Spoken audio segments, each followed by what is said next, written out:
নমস্কার, আমি গৌতম রানা অটো সেন্টারের পক্ষ থেকে আপনাদের সবাইকে স্বাগত। আজকের ভিডিওটা যাদের বাড়িতে বাইক বা স্কুটার আছে বা যারা বাইককে ভালোবাসে তাদের জন্য, কেননা আমি আজকে জানাবো যে একটা বাইক বা গাড়ি সঠিকভাবে মেনটেনেন্স কিভাবে করতে হয়। কেননা আমার গ্যারেজে অনেক কাস্টমার আসে, তারা জানেই না যে কখন কোন কাজটা করালে গাড়ি ভালো থাকবে বা গাড়ির কোন কাজটা কখন করাতে হয়, সেটা কিন্তু অনেকেই জানে না, অনেকেই প্রশ্ন করে। আমি তাদেরকে ভালোভাবে বুঝিয়ে বলে দিই যে কখন কোনটা করাতে হয়। আমি আপনাদেরকে এই ভিডিওর মাধ্যমে পুরো ডিটেলসে জানাবো নতুন গাড়ি এবং পুরনো গাড়ি উভয় গাড়ির ক্ষেত্রে কখন কোন কাজটা করাতে লাগে। দেখুন, যারা নতুন বাইক কিনেছেন তাদের ওয়ারেন্টি পিরিয়ডের মধ্যে কোম্পানির যে মেনটেন্যান্স শিডিউল দেওয়া আছে, মানে সার্ভিস বুকে যে মেনটেন্যান্স শিডিউল দেওয়া আছে, সেই মতো করেই সার্ভিস সেন্টারে সার্ভিসিং করানো উচিত। কেননা আপনি যদি ওয়ারেন্টি পিরিয়ডের মধ্যে বাইরে কোথাও কোনো রকম রিপেয়ারিং বা কাজ করান, তাহলে কিন্তু আপনাদের ওয়ারেন্টি নষ্ট হয়ে যাওয়া, ওয়ারেন্টি ল্যাপস হয়ে যাবে। তা ওয়ারেন্টি সাধারণত ওইভাবে ল্যাপস হয় না।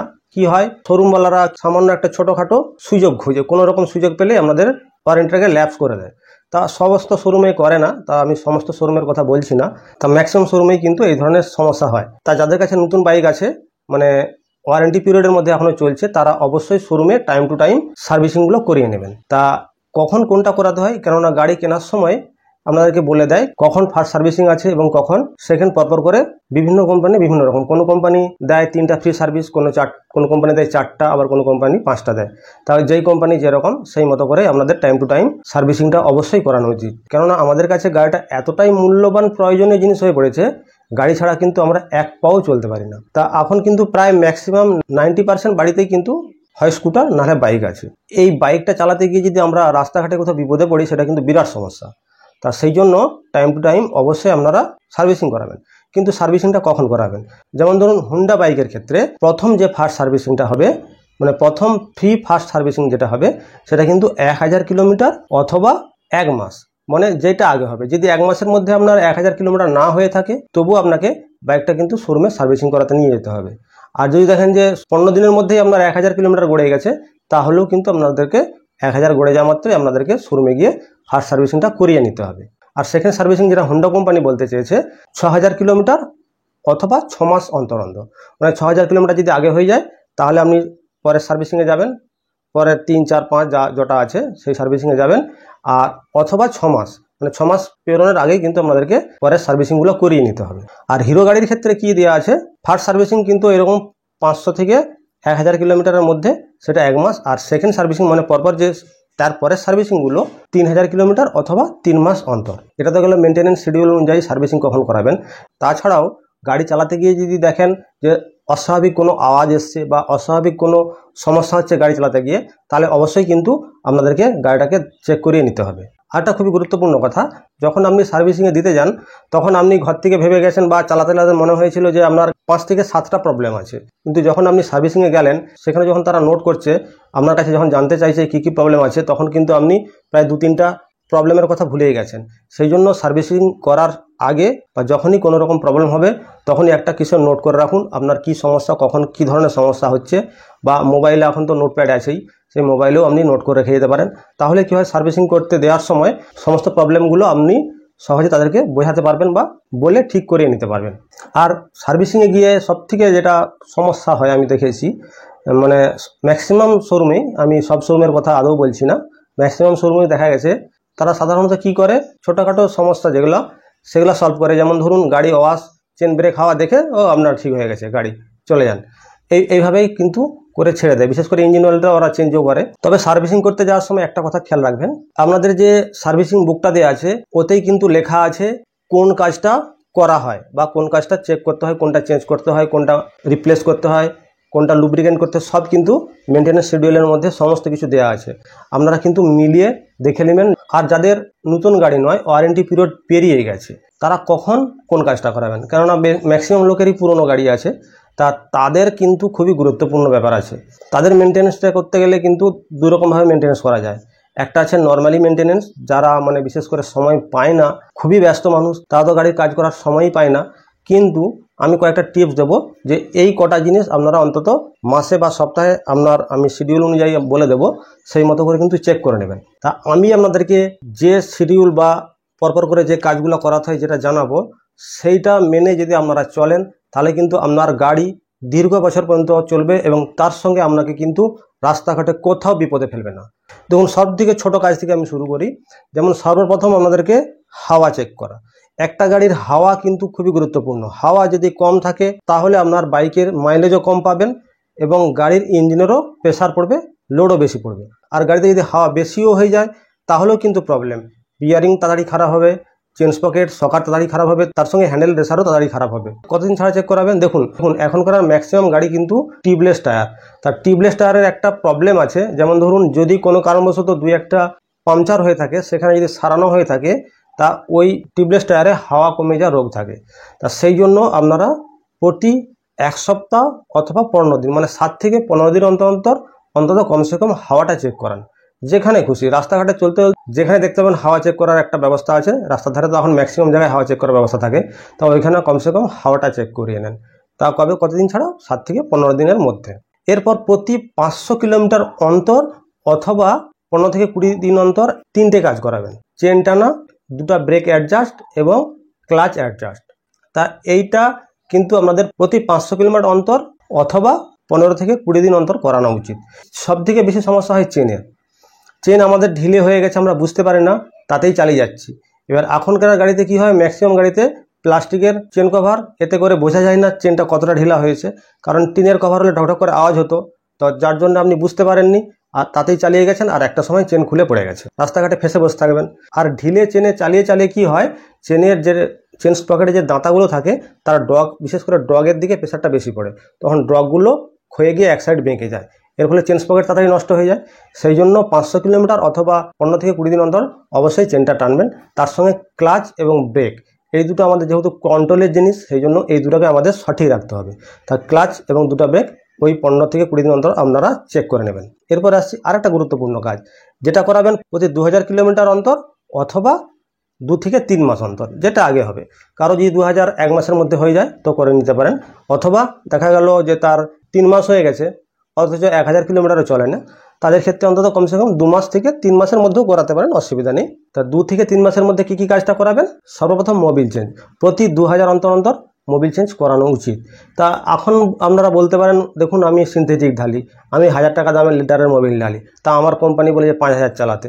হ্যাঁ, কিছু মোবিল আছে যেগুলো অনেকটা বেশি চালানো যায়, তবে আমি একটা গড় পড়তে আমি সবাই যেটা লাগায় আমি সেই হিসাবে বললাম যে প্রতি 2000 অন্তর অবশ্যই মোবিলটা চেঞ্জ করে দিবেন। কারণ আমরা সবাই সিনথেটিক মোবিল ঢালি না, বা হাই কোয়ালিটি বা প্রিমিয়াম রেঞ্জের মোবিল সবাই ঢালি না। মোবিল বলতে আমরা যেটা ইঞ্জিন অয়েল বলি, কারণ আমাদের এলাকাতে চলতি ভাষায় এটাকে মোবিল বলে, নাহলে অ্যাকচুয়ালি নাম ইঞ্জিন অয়েল। যাই হোক, ওই ইঞ্জিন অয়েলটা প্রতি 2000 অন্তর চেঞ্জ করে দেবেন। আর স্কুটারের ক্ষেত্রে 2000 চেঞ্জ করলে হবে না, স্কুটার গাড়ির ক্ষেত্রে 1500-এর মধ্যে আপনি চেঞ্জ করে দেন, এতে কিন্তু আপনাদের ইঞ্জিনের পারফরমেন্স ভালো থাকবে বা লংজিভিটিও ভালো হবে।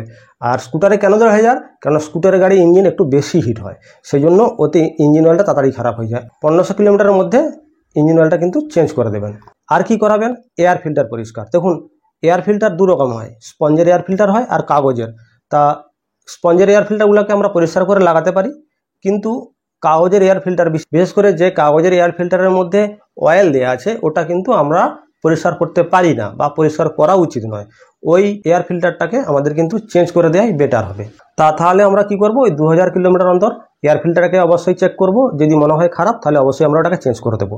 আর কি করব, ওই 2000 মানে যখন আমরা মোবিলটা চেঞ্জ করব তখনই যেন আমরা চেনটাকেও একটু যদি সময় সুযোগ পাই তাহলে ওয়াশ করে নেব, কেননা চেনটা ওয়াশ করে রাখা খুবই গুরুত্বপূর্ণ, এতে চেনের আয়ু বাড়ে। আর এখনকার প্রায় ম্যাক্সিমাম গাড়িতে দেখবেন খোলা চেন, মানে চেন কভার নেই। ওই চেন কভার নেই বলে ওতে চেনের মধ্যে একটা রাবারের সিল দেওয়া আছে। যতই সিল দেওয়া থাক, খোলা চেনের আয়ু আর চেন কভার দিয়ে ঢাকা দেওয়া চেনের আয়ু কিন্তু অনেক তফাৎ। তা সেই জন্য চেনটা আপনারা প্রতি 2000 কিলোমিটার অন্তর পরিষ্কার করিয়ে নেবেন। তা এই 2000 কিলোমিটার অন্তর যদি আপনি সময় পান বা বেশি সময় দিতে চান, ওই কাজটাই হাফ সার্ভিসিংয়ের আকারে করে নিতে পারেন। কেননা হাফ সার্ভিসিংয়ে যে কাজগুলো করা হয় আরও একটু বেশি আকারে করা হয়, এতে করে কিছুটা সময় লাগে। তা ছুটির দিন বা যাদের একটু হাতে সময় আছে তারা অবশ্যই 2000 কিলোমিটার অথবা 2 থেকে 3 মাস অন্তর হাফ সার্ভিসিং করিয়ে নেবেন। আর এই হাফ সার্ভিসিংয়ে কী কাজ করানো হয় বা করানো উচিত আমার মনে হয়, তা প্রথমত আপনাদেরকে যেটা বললাম, ইঞ্জিন অয়েল, এয়ার ফিল্টার আর চেন ওয়াশ, এটা তো হচ্ছেই। এর সঙ্গে আরও অনেকগুলো যোগ হবে। যেমন ধরুন গাড়িটাকে একটু পরিষ্কার বা ওয়াশ করে নিতে পারেন, তার সঙ্গে হ্যান্ডেল অ্যাডজাস্ট করা হয়, মানে হ্যান্ডেলের মধ্যে যদি কোথাও কোনো প্রবলেম থাকে বা অ্যাডজাস্টমেন্ট বা কোথাও বডির কোনো অংশ লুজ হয়ে গিয়ে ঝরঝরে আওয়াজ হয়ে গেছে, ওগুলাকে ঠিক করে নেওয়া। তার সঙ্গে স্পার্ক প্লাগ, যেটা সবথেকে গুরুত্বপূর্ণ পয়েন্ট, যে স্পার্ক প্লাগটা কিন্তু আপনারা প্রতি 2000 অন্তর পরিষ্কার করে নেবেন বা ওই হাফ সার্ভিসিং আমরা ওগুলো করিয়ে দিই। এরপর যদি লং টার্মের জন্য আমরা কিছু করতে চাই তাহলে কিন্তু আসবে এর পরের স্টেপ ফুল সার্ভিসিং। তা ফুল সার্ভিসিং কতদিন ছাড়া করা উচিত? প্রতি 10,000 কিলোমিটার, মানে 10 থেকে 12, ঠিক আছে কোনো ব্যাপার নয়, 10 থেকে 12,000 কিলোমিটার অথবা 1 বছর অন্তর, মানে বছরে একবার অথবা 10,000 যদি কিলোমিটার চলে যায় তাহলে ফুল সার্ভিসিং করা উচিত। তা ফুল সার্ভিসিং আমরা কোন কোন কাজগুলো করব?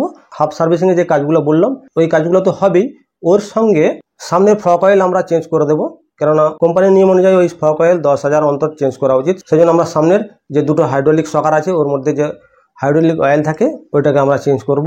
তার সঙ্গে আমরা হ্যান্ডেলের রেসার খুলে রেসারের বল বিয়ারিংগুলো চেক করে দেখবো, যদি খারাপ থাকে ওর সঙ্গে ওটাও চেঞ্জ করা উচিত। কেননা আপনি গাড়ি চালাতে গিয়ে আপনার ব্যালেন্স ঠিক মতো আসছে না, আপনি গাড়িটা চালাচ্ছেন, গাড়ি একদিকে টানছে ওইদিকে টানছে, তা গাড়ি চালাতে আপনাদের অসুবিধা হবে। সেই জন্য আমাদের রেসারটাকেও চেক করে নেওয়া উচিত। তার সঙ্গে দুটো জায়গার ব্রেক শু, মানে সামনে বা পেছনে ডিস্ক ব্রেক বা ড্রাম ব্রেক যাই হোক না কেন, দুটো জায়গার ব্রেক শু খুলে চেক হবে এবং প্রয়োজন যদি মনে হয় অবশ্যই চেঞ্জ করে দেবেন, কেননা ব্রেক গাড়ির সেফটির এক গুরুত্বপূর্ণ ভূমিকা পালন করে। সেই জন্য ব্রেকটাকে অবশ্যই আমরা চেক করব। আর তার সঙ্গে দুটো চাকার বিয়ারিং এবং স্পকেটের যে বিয়ারিং থাকে সমস্ত বিয়ারিংগুলো ভালোভাবে খুলে গ্রিজ হবে, আর এর ফলে কি হয়, বিয়ারিংয়ের আয়ুটাও বাড়বে। তার সঙ্গে ব্রেক, মানে ড্রাম ব্রেক যদি থাকে তাহলে ড্রাম ব্রেকের যে ক্যাম থাকে, মানে ব্রেক শু যে ক্যাম, ওইটাকেও খুলে গ্রিজ করে নিতে হবে। কারণ অনেক সময় দেখা গেছে ব্রেক শু আপনার ভালো আছে, আপনি ব্রেক মারলেন, ব্রেক প্যাডেলে জাঁকা হয়ে রয়ে গেল, ব্রেকটা আর উঠছে না, মানে চাকাটা জাম হয়ে যাচ্ছে, তার রাস্তাঘাটের বিরাট একটা সমস্যা। সেই জন্য ওই ক্যামটাকে আমরা গ্রিজ করে দিলে, মানে একবার যদি আপনি ক্যাম গ্রিজ করে দেন আবার 10 বছর চোখ বুঝে আপনার আর কোনো রকম সমস্যা হবে না। তার সঙ্গে আপনাদের কার্বোরেটর গাড়ি যদি হয় তাহলে অবশ্যই কার্বোরেটরটাকে পরিষ্কার করুন। আর যদি থ্রোটল বডি, মানে এখন BS6 এর গাড়ি যদি হয় তো স্প্রে দিয়ে ভালো করে থ্রোটল বডিটাকে ভালোভাবে পরিষ্কার করে নেব। তার সঙ্গে অবশ্যই কিন্তু আমরা প্রতি 10,000 অন্তর অন্তর ট্যাঙ্কটাকে, মানে ফুয়েল ট্যাঙ্কটাকে আমরা পরিষ্কার করব। কারণ আমরা যতই পেট্রোল পাম্প থেকে পেট্রোল নিই না কেন, পেট্রোল পাম্পের মধ্যে অল্প অল্প করে নোংরা আসে, তা সেই নোংরাগুলো জমে তার বৃষ্টির জল অথবা গাড়ি ধোয়ার সময় সামান্য পরিমাণে জল বা কোনো কারণবশত যদি ট্যাঙ্কের মধ্যে জল থাকে তাতে করে বিরাট সমস্যা হবে রাস্তাঘাটে। সেই জন্য আমরা ট্যাঙ্কটা কিন্তু প্রতি 10,000 অন্তর অন্তর পরিষ্কার করে নেব। আর সর্বশেষে আপনাদেরকে আরেকটা জিনিস চেক করে নিতে হবে, যেটা কিন্তু খুবই গুরুত্বপূর্ণ, কারণ এর উপরে ভিত্তি করে একটা গাড়ির মাইলেজ এবং পিক আপ দুটাই নির্ভর করে। সেটা হচ্ছে আমাদের ভালভের ক্লিয়ারেন্স, মানে যেটাকে আমরা ট্যাপিড বলি। ট্যাপিড অ্যাডজাস্টমেন্ট বা ভালভ ক্লিয়ারেন্স অ্যাডজাস্টমেন্ট কিন্তু আমাদেরকে ওই প্রতি 10,000 কিলোমিটার অন্তর বা আমরা যখন ফুল সার্ভিসিং করাচ্ছি তখন কিন্তু অবশ্যই করিয়ে নেওয়া উচিত। তা আরেকটা কথা, দেখুন এতগুলো কাজ প্রতি 10,000 কিলোমিটার অন্তর বা 2-3 মাস ছাড়া অন্তর আমাদের গাড়িটা কাজ করানো কোনো মতেই টাইম হচ্ছে না, এতটাই ব্যস্ত, বা যখনই আপনি কাজ করাবেন ভেবেছেন তখন কোনো রকম একটা সমস্যায় আটকে গিয়ে আপনি গাড়িটার কাজ করানোর সময়ই পাচ্ছেন না। তাদের ক্ষেত্রে বলবো কমসে কম 4টে জিনিস আপনারা চেক করে নিন বা কাজ করিয়ে নিন। প্রথমত আপনারা time to time engine oil change করুন এবং ওই যে ইঞ্জিন অয়েল চেঞ্জ করছেন ওই সময়ই আপনি এয়ার ফিল্টারটাকেও চেক করে নিন, কেন ওই ইঞ্জিন অয়েল চেঞ্জ করার সঙ্গে সঙ্গেই কিন্তু ওই টাইমের মধ্যে এয়ার ফিল্টারটা আমাদের খুলে চেক করা হয়ে যায়। যদি খারাপ থাকে তো সঙ্গে সঙ্গে চেঞ্জ হয়ে গেল, তো ওই কাজটা, এবং ওর সঙ্গে চেন অ্যাডজাস্ট, দুটো ব্রেক চেক এবং ক্লাচ অ্যাডজাস্ট, তার সঙ্গে হাওয়াটা চেক। এই কটা কাজ আপনি কমসে কম অন্ততপক্ষে করিয়ে রাখুন। আপনি আর আদার্স কোনো কাজ না করালেও আপনার হয়তো প্রাথমিক কোনো রকম সমস্যা হবে না, কিন্তু এই 4-5টা কাজ যদি আপনি কন্টিনিউয়াসলি করিয়ে থাকেন টাইম মতো, তাহলেও কিন্তু আপনার গাড়ি যথেষ্ট ভালো সার্ভিস দেবে। কী কী কাজ বললাম আবার আপনারা নোট করে রাখুন: ইঞ্জিন অয়েল চেঞ্জ, তার সঙ্গে এয়ার ফিল্টার পরিষ্কার, দুটো ব্রেক অ্যাডজাস্ট, তার সঙ্গে ক্লাচটাও আমরা অ্যাডজাস্ট করব এবং হাওয়াটা চেক করে নেব। তা এই কটা কাজ কিন্তু অন্তত আপনারা অবশ্যই করে নেন। যদি ভিডিওটা ভালো লেগে থাকে অবশ্যই একটি লাইক করতে ভুলবেন না। আর যেসব বন্ধুরা আমার চ্যানেল নতুন এসেছে তারা অবশ্যই চ্যানেলটিকে সাবস্ক্রাইব করুন। তো আজকে এই পর্যন্ত, আপনারা সবাই সুস্থ থাকুন, ভালো থাকুন, পরের ভিডিওতে আবার দেখা হবে।